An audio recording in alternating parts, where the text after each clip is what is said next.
الحمد لله وحده والصلاة والسلام على سيد الرسل وخاتم الأنبياء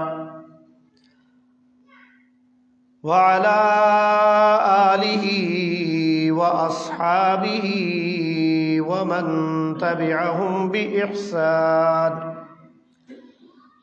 تبعهم بإحسان إلى يوم الدين. أما بعد فأعوذ بالله من الشيطان الرجيم. بسم الله الرحمن الرحيم. وَإِذَا سَأَلَكَ عِبَادِي عَنِّي فَإِنِّي قَرِيبٌ أُجِيبُ دَعْوَةَ الدَّاعِ إِذَا دَعَانِ فَلْيَسْتَجِيبُوا لِي وَلْيُؤْمِنُوا بِي لَعَلَّهُمْ يَرْشُدُونَ. وقال تبارك وتعالى في كلام المجيد والفرقان الحميد: هنالك دعا زكريا ربه قال رب هب لي من لدنك ذرية طيبة إنك سميع الدعاء. وقال تبارك وتعالى: وقال ربكم ادعوني أستجب لكم إن الذين يستكبرون عن عبادتي سيدخلون جهنم داخرين. وقال تبارك وتعالى: ادعوا ربكم تضرعا وخفية. وقال تبارك وتعالى في مقام آخر: أمن يجيب المضطر إذا دعاه ويكشف السوء ويجعلكم خلفاء الأرض. وقال النبي صلى الله عليه وسلم: ادعوا الله وأنتم موقنون. ادعوا الله وأنتم موقنون بالإجابة واعلموا أن الله لا يستجيب دعاء من قلب غافل لاهٍ. وقال تعالى: ليس شيء. وقال النبي صلى الله عليه وسلم: ليس شيء أكرم على الله تعالى من الدعاء. الدعاء مخ العبادة. إذا دعا أحدكم فليعزم في الدعاء. وقال النبي صلى الله عليه وسلم: لا يرد القضاء إلا الدعاء ولا يزيد في العمر إلا البر. وقال عليه الصلاة والسلام: إن الله حي كريم يستحيي إذا رفع الرجل إليه يديه أن يردهما صفرا خائبتين. وقال عليه الصلاة والسلام: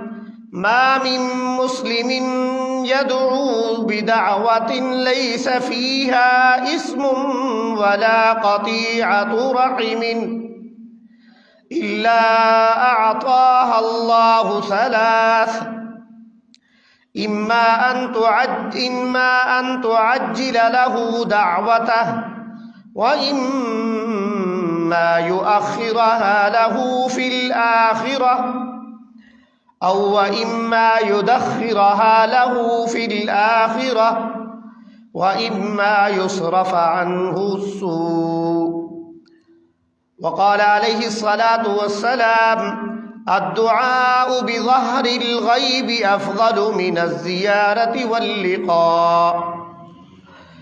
وقال عليه الصلاة والسلام: الدعاء سلاح المؤمن. أو كما قال عليه الصلاة والسلام: صدق الله العظيم وصدق رسوله النبي الكريم الأمين، ونحن على ذلك من الشاهدين والشاكرين، والحمد لله رب العالمين. جہاں تک میری آواز جا رہی ہے، تمام احباب محبت و عقیدت کے ساتھ آقا دو عالم صلی اللہ علیہ وسلم کی ذات اقدس پر صلاۃ و سلام پڑھ لیں. اللہم صل علی محمد وعلی آل محمد كما صليت على إبراهيم وعلى آل إبراهيم إنك حميد مجيد. اللهم بارك على محمد وعلى آل محمد كما باركت على إبراهيم وعلى آل إبراهيم إنك حميد مجيد.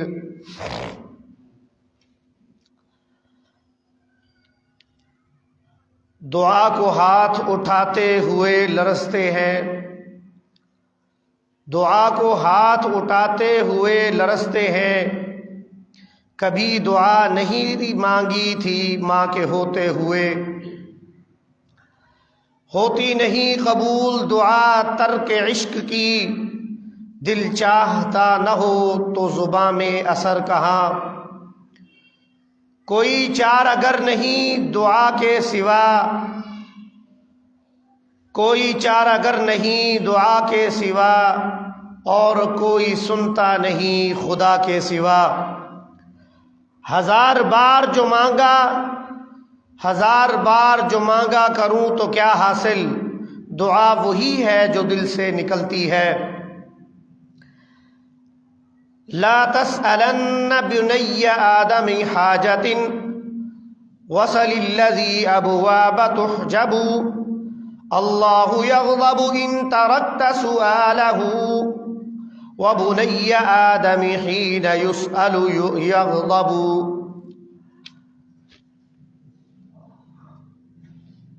آج جمعۃ المبارک،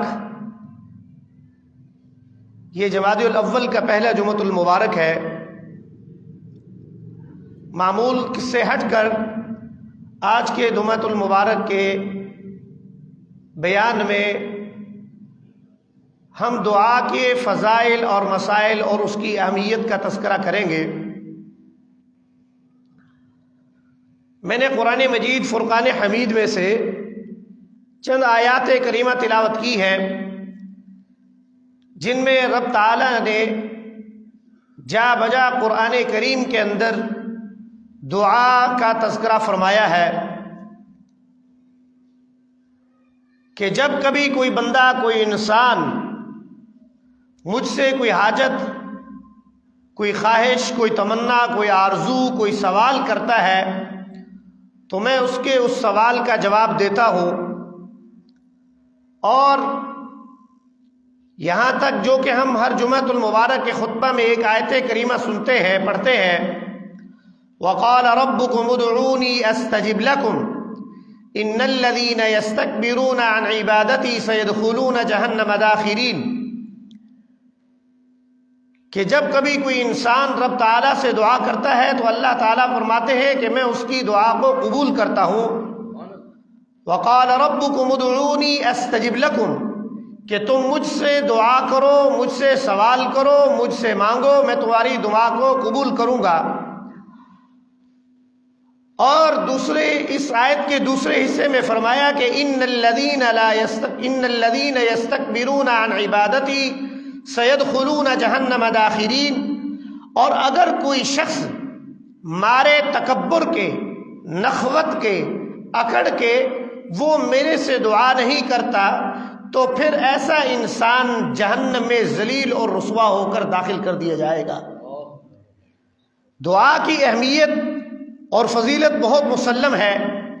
آقا دو عالم صلی اللہ علیہ وسلم نے دعا کو عبادت کا مغز قرار دیا ہے، اور پھر حضور نبی رحمت صلی اللہ علیہ وسلم نے دعا کو مومن کا ہتھیار بھی قرار دیا ہے، اور دعا کو عبادت بھی کہا گیا ہے کہ یہ دعا مسند امام احمد بن حنبل میں ہے کہ دعا ایک مستقل عبادت ہے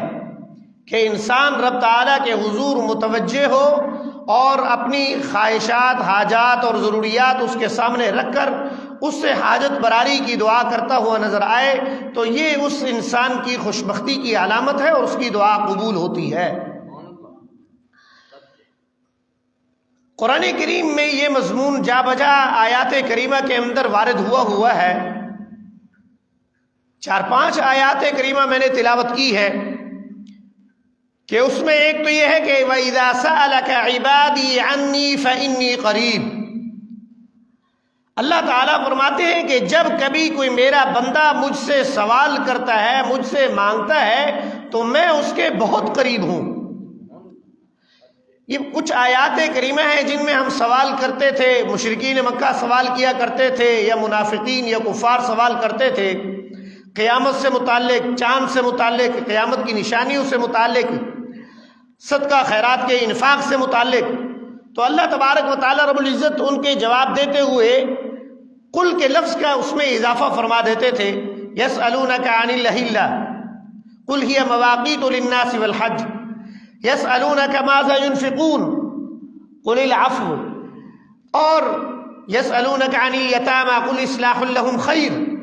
یہاں اب لیکن یہ آیت کریمہ جو دعا سے متعلق آئی ہے، اس میں رب تعالیٰ نے بغیر کسی واسطے کے، بغیر کسی بات کو، جملے کو شریک کیے ہوئے براہ راست یہ بات کر دی ہے فَإِنِّي قریب، تم مجھ سے سوال کرو، میں فوراً تمہاری سوال کا جواب دے دوں گا۔ اجیب دعوت الداعی اذا دعان، جب کبھی تم مجھ سے سوال کرو گے میں تمہاری دعا کو قبول کروں گا۔ فَلْيَسْتَجِيبُوا لِي وَلْيُؤْمِنُوا بِي لَعَلَّهُمْ يَرْشُدُونَ، تو میری طرف متوجہ ہو جائیے ایمان کی حالت میں، اور رشد و ہدایت کی کامرانی کے منازل جو ہے انسان کو میسر آ جاتے ہیں۔ اب سوال یہ پیدا ہوتا ہے، اس سے پہلے ایک بات ضرور یہ عرض کروں گا کہ ہم اگر قرآن کریم کو اٹھائیں اور پھر تاریخ انسانی کو اٹھائیں، انبیاء علیہم السلام کی تاریخ کو اٹھائیں، حیات طیبہ کا مطالعہ کریں انبیاء علیہم السلام کا، تو ہم دیکھتے ہیں کہ حضرت آدم علیہ السلام کی توبہ قبول ہوئی تو دعا کے ذریعے سے، حضرت نوح علیہ السلام کی نافرمان قوم کی بیخ کنی ہوئی، ان سے نجات حاصل ہوئی تو دعا کے نتیجہ میں، اور حضرت یونس علیہ السلام کو مچھلی کے پیٹ کے اندر سے آزادی ملی، چھٹکارا ملا، 3 پردوں کے اندر سے ان کو نجات حاصل ہوئی تو دعا کے نتیجہ میں، حضرت موسیٰ علیہ السلام کو فرعون سے نجات ملتی ہے تو دعا کے نتیجہ میں۔ تمام انبیاء علیہ السلام کی حیات طیبہ کا مطالعہ کریں۔ حضرت یوسف علیہ السلام کے بھائیوں کے گناہ کی بخشش کے لیے حضرت یعقوب علیہ السلام دعا فرماتے ہیں، حضرت ایوب علیہ السلام کو برس کے مرض سے نجات حاصل ہوتی ہے تو دعا کے سبب سے، حضرت زکریا علیہ السلام کو اللہ تعالیٰ نے پیرانہ سالی میں جب بالکل نحیف، لاغر اور کمزور ہو چکے تھے، اس عمر میں رب تعالیٰ نے انہیں اولاد نرینہ عطا فرمائی تو یہی دعا کی سبب سے۔ اور پھر حضرت ابراہیم علیہ السلام بھی فرماتے ہیں کہ رب تعالیٰ نے میری دعاؤں کو قبول کر کے مجھے بڑھاپے کے اندر 2 لخت جگر عطا فرمائے۔ ہم غزوہ بدر کے موقع پہ دیکھتے ہیں صحابہ کرام کی تعداد 313 ہے، دوسری جانب کفار کے لشکر جو ہے ہزاروں میں موجود ہے، تعداد کے اعتبار سے بھی زیادہ ہے اور اسلحہ کے اعتبار سے بھی زیادہ ہے، لیکن حضور نبی رحمت صلی اللہ علیہ وسلم سر بہ سجود ہوتے ہیں، دعا فرماتے ہیں تو وہ 313 کا لشکر غالب آ جاتا ہے اور کفار ناکام اور نامراد ہوتے ہیں۔ اور یہی نہیں ہے بلکہ صحابہ کرام کی حیات طیبہ کو بھی ہم اٹھائیں تو عراق کی جنگ ہو، روم کی جنگ ہو، جنگ قادسیہ ہو، جس کسی دومت الجندل ہو، جہاں کہیں بھی غزوات ہوئے ہیں، جب محاربت ہوئی ہے، جنگیں ہوئی ہیں، ان میں مسلمانوں کو کامیابی اور کامرانی اگر میسر آئی ہے تو دعاؤں کے سبب سے آئی ہے۔ یہ تعداد اسلحہ کا ہونا یا افرادی قوت کا زیادہ ہونا یہ اس کے اوپر منحصر نہیں کرتا، بلکہ جب انسان کا تعلق رب تعالیٰ کے ساتھ مستحکم ہو، مضبوط ہو، جڑا ہوا ہو، مرتبط ہو، پھر دعاؤں کے اندر بھی اثر آتا ہے اور دعا قبول ہو جاتی ہے۔ سوء اتفاق کی بات ہے کہ ہمارے ہاں اکثر کہا جاتا ہے جی ہم دعا کرتے ہیں، دعا کر کر کے تھک گئے ہیں، ہماری دعا قبول نہیں ہوتی۔ قرآن کریم کے اندر رب تعالیٰ فرماتے ہیں کہ دعا کریں آپ کی دعا قبول ہوگی۔ حدیث نبویہ صلی اللہ علیہ وسلم میں متعدد احادیث ہیں کہ آپ دعا کریں آپ کی دعا قبول ہوگی۔ اور پھر آقا دو عالم صلی اللہ علیہ وسلم نے فرمایا کہ اللہ تبارک و تعالیٰ رب العزت جو ہیں وہ حیا فرمانے والے ہیں، انہیں اللہ تعالیٰ کو حیا آتا ہے کہ جب کبھی کوئی بندہ اپنے دونوں ہاتھ اس کے سامنے پھیلائے اور وہ ان کو خالی خولی واپس لوٹا دے، ان کی دعاؤں کو قبول نہ کرے، اللہ تعالیٰ اس سے حیا فرماتے ہیں۔ ایک حدیث مبارکہ میں ہے کہ اللہ تبارک حضور نبی رحمت صلی اللہ علیہ وسلم نے فرمایا اللہ تعالیٰ ایک انسان سے بہت زیادہ ناراض ہوتے ہیں، غضبناک ہوتے ہیں، غصے ہوتے ہیں، لیکن اس کے باوجود وہ انسان اللہ تعالیٰ سے دعا کرتا رہتا ہے، توبہ کرتا رہتا ہے، استغفار کرتا رہتا ہے، تو اللہ تعالیٰ فرشتوں کی مجلس میں فرماتے ہیں کہ یاد رکھیے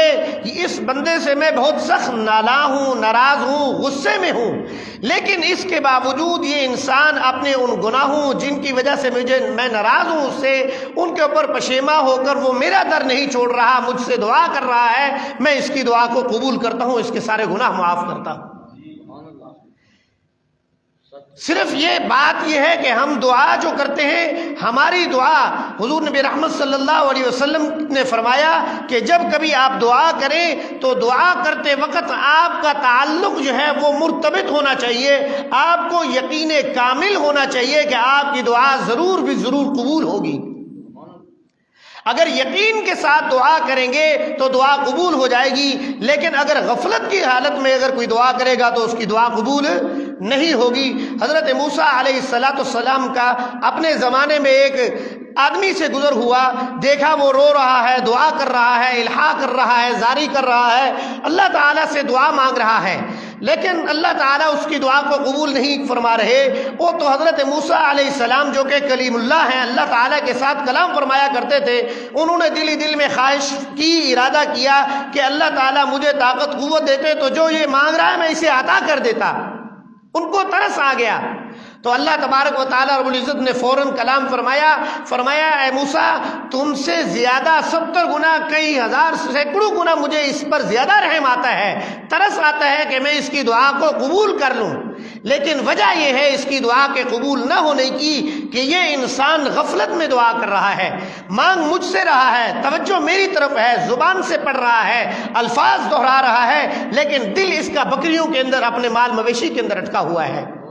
جب کبھی کسی انسان کا دل مال اور دولت کے اندر لگا ہوا ہو، عبادت میں اس کو لطف نہ آتا ہو، سرور نہ آتا ہو، نماز پڑھے، تلاوت کرے، ذکر اذکار کرے، دعا کرے، تو اس میں کوئی تاثیر نہیں ہو سکتی، پیدا ہو سکتی، کیونکہ اللہ تعالیٰ غافل انسان کی دعا کو قبول نہیں فرماتے ہیں۔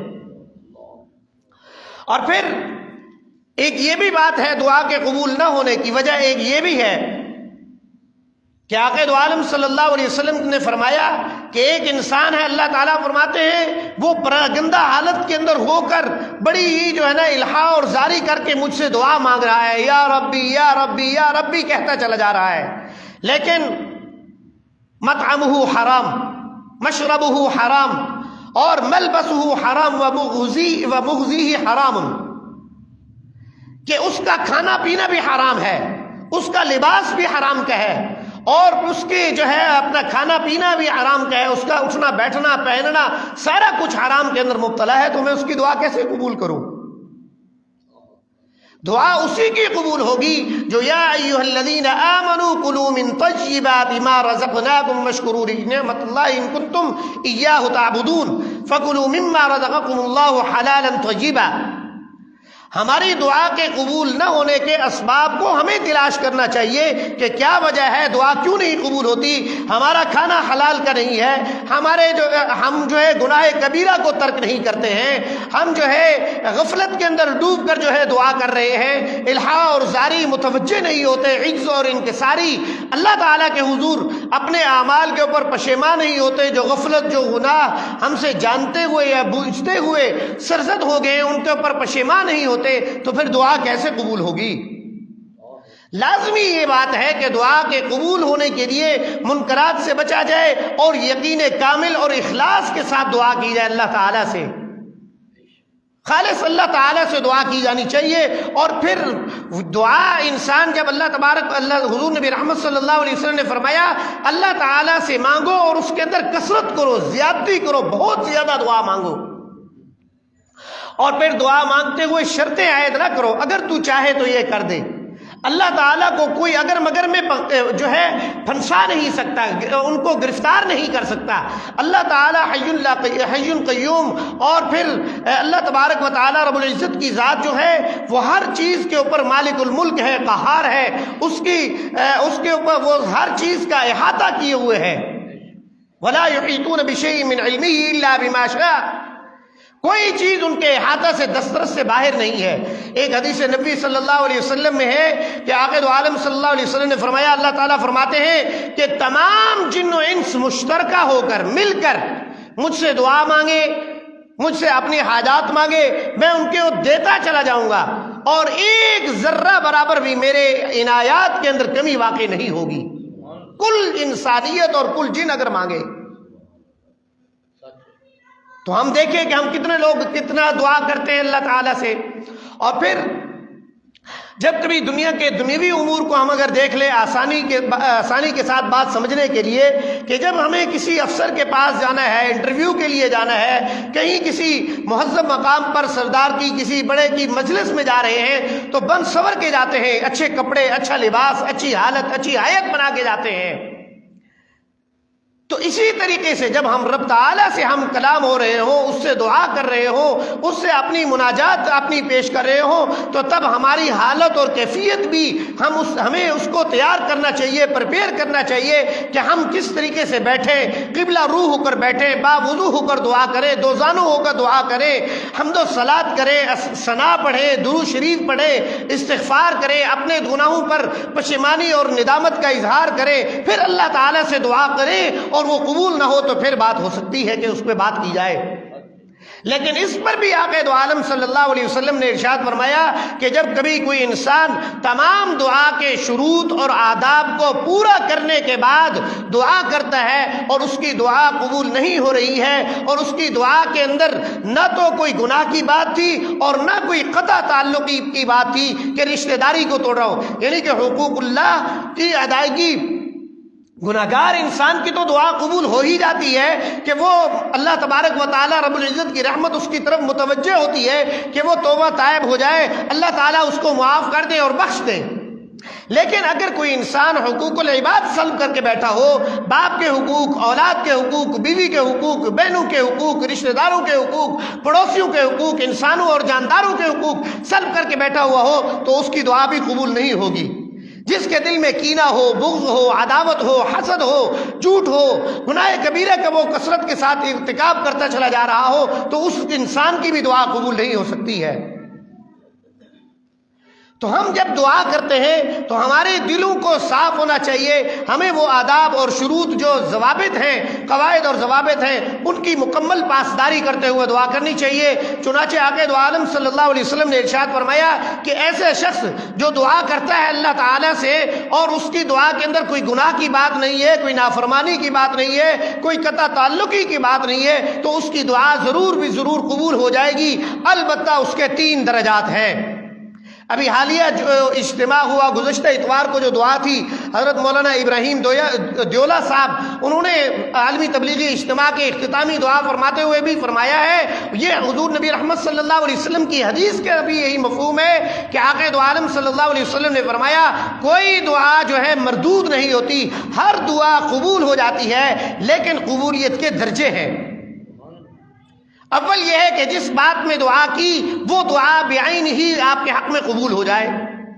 دوسری بات یہ ہے کہ اس کا اجر مؤخر کر دیا جائے، اس جو دعا آپ کر رہے ہیں وہ وقتی فوری طور پر آپ نے دعا کی کہ یہ حاجت ہماری پوری ہو جائے، لیکن اللہ تبارک و تعالی رب العزت جانتے ہیں کہ آپ کے حق میں کیا بہتر ہے اور کیا بہتر نہیں ہے، اور کب بہتر ہے کب بہتر نہیں ہے۔ اس بنیاد پر اس کے قبولیت کے وقت کو اللہ تعالیٰ جو ہے دیر کے ساتھ تھوڑا سا تاخیر میں کا شکار کر دیتے ہیں کہ وہ دعا بعد میں قبول ہو جاتی ہے۔ دعا قبول ضرور ہوتی ہے، مردود نہیں ہوتی۔ اور تیسری بات یہ ہے، تیسرا درجہ یہ ہے کہ آقا دو عالم صلی اللہ علیہ وسلم نے ارشاد فرمایا کہ جب کوئی انسان دعا کرے اس میں گناہ بھی نہ ہو، گناہ کی بات بھی نہ ہو، نافرمانی کی بات بھی نہ ہو، اور قطع رحمی کی بات بھی نہ ہو، تو اس کی دعا کے اجر کو اللہ تعالی عند اللہ یوم القیامت تک کے لیے محفوظ کر دیتے ہیں۔ یا اس کے لیے دوسری بات یہ ہے کہ اس کے بدلے میں کوئی دوسری نعم البدل کوئی اور نعمت عطا فرما دیتے ہیں۔ ہم نے ایک بات مانگی ہے کہ ہمیں یا اللہ پیسہ دے دے، لیکن اللہ تعالیٰ نے مال اور دولت کی بدلے کے اندر ہمیں نیک صالح اولاد عطا کر دی، ہمیں اللہ تعالیٰ نے سکون، امن اور عافیت عطا کر دی، ہمیں اللہ تعالیٰ نے صحت عطا فرما دی۔ اس دعا کا نعم البدل مل جائے، پہلی وہ دعا بعین ہی قبول ہو، دوسری اس کا نعم البدل مل جائے، اور تیسری دعا کی قبولیت کا جو جزو ہے وہ یہ ہے کہ اس کا اجر آخرت میں مل جائے۔ اور جب انسان کو آخرت میں اس کا اجر ملے گا تو پھر انسان کہے گا کہ کاش کہ میری اس دنیا کی کوئی دعا قبول نہ ہوئی ہوتی، یہاں سارا اجر مجھے میسر آ جاتا، مل جاتا۔ یہ بڑا خیر کثیر ہے، بہت زیادہ یہاں اللہ تعالیٰ نے مجھے انعامات اور اکرامات سے نوازا ہے۔ چنانچہ سیدنا عمر فاروق رضی اللہ تعالیٰ عنہ فرماتے ہیں میں جب دعا کرتا ہوں تو دعا کرتے وقت میں دعا کی قبولیت کی طرف فکر مند نہیں ہوتا، بلکہ مجھے اس بات کی فکر لائق ہوتی ہے کہ مجھے دعا کی توفیق میسر رہے، دستیاب رہے، کیونکہ جب ختم کرتا ہوں پھر قبولیت کا بھی یقین کامل ہو جاتا ہے کہ اب اس کے ساتھ قبولیت بھی شامل ہے۔ اور پھر حضرت انس قرنی رضی اللہ تعالی عنہ کا فرمان بھی ہے، قول بھی ہے جو میں نے پڑھا، اور حضور نبی رحمت صلی اللہ علیہ وسلم کی حدیث طیبہ بھی ہے کہ آقا دو عالم صلی اللہ علیہ وسلم نے فرمایا جب کوئی انسان کسی دوسرے کے لیے، غیب کے لیے دعا کرتا ہے تو اس کی دعا قبول ہو جاتی ہے۔ کیوں؟ حضرت انس قرنی رضی اللہ تعالیٰ نے فرمایا کہ اس میں دو باتیں، دو وجہ سے وہ دعا قبول ہوتی ہے کہ اس کے اندر ریاکاری نہیں ہوتی اور ملاقات اپنا برابری نہیں ہوتی، ملاقات نہیں ہوتی، مقابلہ نہیں ہوتا، مشافہہ نہیں ہوتا۔ یہ دعا قبول ہوتی ہے کہ اس میں دکھلاوا نہیں ہے۔ اور دوسری، حضور نبی رحمت صلی اللہ علیہ وسلم نے فرمایا غیب کی دعا غیب کے لیے قبول ہونے کے ساتھ ساتھ جس کسی شخص نے اپنے مسلمان بھائی کے لیے دعا کی اس کے حق میں دعا آپ کے لیے کوئی قبول ہوگی، اور دعا کرنے والے کے حق میں فرشتے دعا کرتے ہیں اور ان کی دعا کبھی مردود ہو ہی نہیں سکتی۔ ہمیں دعاؤں کا اہتمام کرنا چاہیے۔ حضور نبی رحمت صلی اللہ علیہ وسلم کے ارشادات گرامی کی روشنی میں اب ہم دو باتیں ذہن نشین کر لیں۔ قبولیت کے جو اوقات ہیں ان کے اندر ثلث اللیل، رات کا جو آخری پہر ہے، تہجد کے وقت میں دعا قبول ہوتی ہے۔ دونوں اذان اور اقامت کے درمیان دعا کی قبولیت کا وقت ہے۔ جمعۃ المبارک کے دن جمعہ کی نماز کے اختتام تک دعا کی قبولیت کا وقت ہے۔ ہمارے بہت سارے ساتھی ہیں جو نماز پڑھتے ہیں اور نماز پڑھتے ساتھ ہی مسجد سے باہر نکلنے کے لیے فوراً چلے جاتے ہیں، حالانکہ مسلمان کی، اہل ایمان کی یہ صفت ہے کہ اس کا مسجد کے اندر، اللہ کے گھر کے اندر دل اس قدر مقید رہتا ہے، لگا رہتا ہے، جیسے مچھلی جو ہے پانی کے اندر رہتی ہے کہ اس کا دل اس کے اندر مرتکز رہتا ہے، مربوط رہتا ہے۔ ہم کہتے ہیں فوراً امام صاحب سلام پھیرے، نماز چھوڑ کر چلے جائیں، دعا کرنے کی ضرورت، حاجت محسوس نہیں کرتے۔ یہ افسوس کا مقام ہے۔ بہرحال دعا کی قبولیت کے اوقات میں بیت اللہ کی زیارت کرتے وقت بھی دعا کی جائے تو وہ بھی قبول ہے، سجدے کی حالت میں بھی دعا قبول ہوتی ہے، اور نمازوں کے بعد بھی دعا قبول ہوتی ہے۔ نماز کے بعد، نماز جب پڑھتے ہیں، نماز کے اندر اتحیات کے اندر درود شریف پڑھنے کے بعد جو دعا ہے اس کو کثرت کے ساتھ، زیادہ سے زیادہ جو مسنون ادعیہ ہیں ان کو وہ دعائیں اس میں پڑھی جائیں، وہ دعائیں بھی قبول ہوتی ہیں۔ امام ابن تیمیہ اور ابن عثیمین ان کا کہنا یہ ہے، اور جو بعد کی نماز کے بعد کی کا جو وقت ہے یعنی نماز کے بعد دعا کی جائے تو وہ بھی دعا بھی قبول ہوتی ہے۔ اسی طریقے سے عصر کی نماز کے بعد مغرب سے پہلے جمعے والے دن جو وقت ہے اس میں ایک گھڑی آقا دو عالم صلی اللہ علیہ وسلم نے ارشاد فرمایا ایسی ہے جس میں انسان جو مانگتا ہے اللہ تعالیٰ اسے عطا فرماتے ہیں، اس کی دعا جو ہے مسترد نہیں ہوتی ہے۔ اور دعا قبول کرنے کی جو شرائط یا آداب تھے وہ میں نے اجمالی طور کے اوپر ذکر کر دیے کہ ایمان اور اخلاص کے ساتھ دعا کی جانی چاہیے، غفلت کے اندر، لاپرواہی کے اندر اور رزق حرام کھا کر، سود کھانے والا، رشوت کھانے والا، دھوکہ دہی سے کھانے والا، فراڈ سے کوئی مال کمانے والا، وہ تاجر ہو، وہ کسی بھی پیشے سے منسلک انسان ہے، اگر 2 نمبر طریقے سے اس کا رزق حرام ہے تو اس کی دعا بھی قبول نہیں ہوگی۔ اور پھر رزق حلال ہونے کے ساتھ ساتھ اسی طریقے سے قبلہ روح ہو کے دعا کرنی چاہیے، اللہ تعالیٰ کا نام لے، ثنا پڑھے، حمد کرے، ثنا پڑھے، اسماء حسنہ جو اللہ تعالیٰ کے ہیں ان کا واسطہ دے، قرآن کریم کی تلاوت کر کے توبہ اور استغفار کر کے انسان دعا کرے، اور دعا کے اندر عجز اور انکساری ہو، پشیمانی کا اظہار کرے، اور پھر اعتراف گناہ کرتے ہوئے توبہ کر کے دعا کرے۔ قبولیت دعا کے اوقات میں تہجد، نمازوں کے اوقات، اذان اور اقامت کے درمیان کے اوقات، بیت اللہ کو دیکھ کر جمعہ کی نماز ختم ہونے تک اور جمعہ کے روز عصر کے بعد تک کے وقت جو ہے یہ قبولیت دعا ہے، دعا کے اوقات ہیں۔ اس میں 2 باتیں اضافی طور پر یہ ذکر کرنا چاہوں گا اسی دعا کے باب کے اندر۔ ایک تو یہ ہے کہ حضرت موسیٰ علیہ السلام کا ہی زمانے کا واقعہ ہے کہ انہوں نے آپ علیہ السلام اللہ تعالیٰ سے دعا کرتے ہیں کہ بارش نہیں ہو رہی ہے، بارش ہو جائے۔ پوری امت کو انہوں نے جمع کر لیا کہ دعا کرو اللہ تعالیٰ سے کہ بارش ہو جائے، لیکن بارش نہیں ہو رہی ہے، بارش نہیں ہوتی ہے۔ دعا کر رہے پوری قوم اور اللہ کا نبی دعا کر رہا ہے۔ اس میں ہمارے لیے بہت بڑا سبق ہے کہ ہمیں اگر کوئی گناہ کرتا ہے، غفلت کرتا ہے، لاپرواہی کرتا ہے، سستی کرتا ہے، نافرمانی کرتا ہے اللہ تعالیٰ کی، پھر دعا قبول نہیں ہوتی، تو پھر اس کو سمجھ جانا چاہیے کہ کوئی نہ کوئی کمی بیشی رہ رہی ہے۔ ایک بزرگ کا قول ہے، انہوں نے فرمایا کہ اللہ تعالیٰ سے ہم کلام ہوئے تو اللہ تعالیٰ کو انہوں نے فرمایا اے اللہ میں آپ سے دعا کرتا ہوں لیکن آپ میری دعا کو قبول نہیں فرماتے۔ تو اللہ تعالیٰ نے فرمایا مجھے آپ کا دعا کرنا، آپ کی آواز کے وہ الفاظ اور کلمات مجھے بہت پسند اور محبوب ہیں، میں چاہتا ہوں کہ تم مجھ سے بار بار دعا کرتے رہو، اس لیے قبولیت کو میں ذرا ٹال دیتا ہوں۔ لیکن ایک امر تو یہ ہے، دوسرا امر یہ بھی ہے جب دعا قبول نہیں ہو رہی ہوتی تو اس میں کوئی نہ کوئی کسی نہ کسی ہمارے گناہ کی نحوست ہوتی ہے۔ چنانچہ حضرت موسیٰ علیہ السلام کے دعا کے باوجود جب دعا قبول نہیں ہو رہی تھی تو انہوں نے اللہ تعالیٰ سے کلام فرمایا اور اللہ تعالیٰ نے فرمایا کہ میں دعا کیسے قبول کروں، اس کے اندر ایک گناہ گار انسان موجود ہے جس نے میری نافرمانی کی ہے، سرکشی کی ہے، عدوانیت کی ہے۔ تو حضرت موسیٰ علیہ السلام نے وہ آواز دے دی، صدا لگا دی کہ بھئی کون انسان ایسا انسان ہے جو اللہ کا نافرمان ہے، وہ اس قافلے سے، اس گروہ سے باہر نکل جائے تاکہ دعا قبول ہو اور جو ہے اناج میسر آئے، بارش ہو، رحمت کی بارش میسر آئے، اور جو یہ فاقہ کشی ہے، بدحالی ہے، یہ جو افلاط اپنا پڑا ہوا ہے، کیا کہتے ہیں اسے، فاقہ پڑا ہوا ہے، طاعون کی یہ جو بیماریاں جو مبتلا ہوئی ہیں غربت کی وجہ سے، تو یہ ختم ہو چلی جائے۔ تو انہوں نے جب یہ بات کہی، وہ انسان جو گناہگار تھا وہ دل کے اندر رب تعالیٰ سے اپنا کنیکشن جوڑتا ہے اور اللہ تعالیٰ سے فرماتا ہے اے اللہ میں اپنے تمام کیے کرائے کے اوپر شرمندہ ہوں، پشیماں ہوں، افسوس کا اظہار کرتا ہوں، مجھے معاف کر دیجئے۔ چنانچہ اسی اثناء کے اندر بادل بنتے ہیں اور برستی ہے، بارش ہو جاتی ہے، تو حضرت موسیٰ علیہ السلام متحیر ہو جاتے ہیں، پریشان ہوتے ہیں اور استعجاب کی کیفیت کے اندر فرماتے ہیں کہ اے اللہ میں تو یہ اس لشکر میں سے، اس گروہ میں سے تو کوئی آدمی باہر نکلا ہی نہیں ہے، پھر کیسے دعا کو، پھر کیسے رحمت کی بارش ہوگی؟ اللہ تعالیٰ نے فرمایا جس آدمی کی نحوست سے پہلے بارش نہیں ہو رہی تھی اب اسی آدمی کی توبہ کی برکت سے میں نے رحمت والی بارش عطا کر دی ہے۔ اور ہمارے بر صغیر کے بہت بڑے مشہور مناظر اسلام، قاطع شرک و بدعت جو تھے، حضرت علامہ علی شیر حیدری رحمۃ اللہ علیہ فرمایا کرتے تھے وہ کہتے تھے کہ وہ انسان جو واسطے تلاش کرتا ہے، جستجو کرتا ہے کہ پیر کے پاس، فقیر کے پاس، فلانے کے پاس، اس کے پاس، عالم کے پاس، مولوی کے پاس جا کے کہے کہ مولوی صاحب دعا کر دو، ہماری دعا جو ہے قبول نہیں ہوتی ہے، ہماری دعا قبول نہیں ہوتی، آپ ہمارے حق میں کوئی دعا کر دیجئے۔ تو حضرت علامہ علی شیر حیدری رحمۃ اللہ علیہ فرمایا کرتے تھے کہ اللہ تبارک و تعالی رب العزت نے